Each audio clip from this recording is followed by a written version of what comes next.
এখন মৌনী অমাবস্যার জন্য মৌনী অমাবস্যাতে কি করণীয়, এটা সকলেরই প্রশ্ন থাকে। মৌনী অমাবস্যা বছরের পবিত্রতম অমাবস্যা। মৌনী অমাবস্যার দিন গঙ্গার জল অমৃত রূপে পরিণত হয়। গঙ্গা স্নানের শ্রেষ্ঠ দিন হচ্ছে মৌনী অমাবস্যা। মৌনী অমাবস্যা মাঘ মাসের মাঝামাঝি পড়ে। মৌনী অমাবস্যা এলাহাবাদ প্রয়াগে স্নানের সর্বশ্রেষ্ঠ দিন, একেই কুম্ভ স্নান বলা হয়। মাঘ মাসের কৃষ্ণপক্ষের অমাবস্যা এটি। মৌনী বা মুনা শব্দটি নিরাপত্তার পরিচয় দেয়। কুম্ভমেলা হিন্দু ধর্মাবলম্বীদের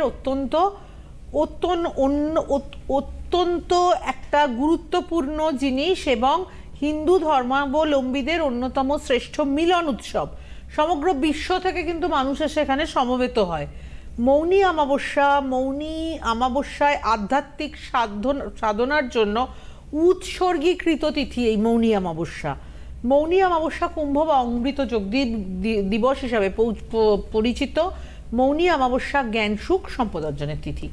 মৌনী অমাবস্যার দিন কুকুর কাক গরুকে খাবার দিতে হয়। আমি সবসময় বলি কুকুরকে খাবার দেওয়ার কথা, আমি সবসময় বলি যে কুকুর মহাকালের বাহন।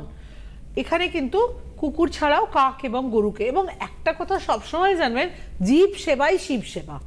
আমরা কিন্তু যখন কোনো জীবের সেবা করছি আলটিমেট কিন্তু আমরা শিবেরই সেবা করছি, কেন সবই শিবের সৃষ্টি। আচ্ছা, পুরাণ মতে মৌনী অমাবস্যার দিন মনু ঋষির জন্ম হয় এবং ওই দিন থেকে দাপর যুগ শুরু হয়। মৌনী অমাবস্যাকে অনেকে দর্শা অমাবস্যাও বলে থাকেন। ওই দিন পৃথিবীতে নেমে ঈশ্বর তার রূপ পরিবর্তন করে, এটা প্রচলিত বিশ্বাস। শিবরাত্রির আগের শেষ অমাবস্যা মৌনী অমাবস্যা। এটা কুম্ভ চলাকালীন হ্যাঁ হ্যাঁ হ্যাঁ, একদমই।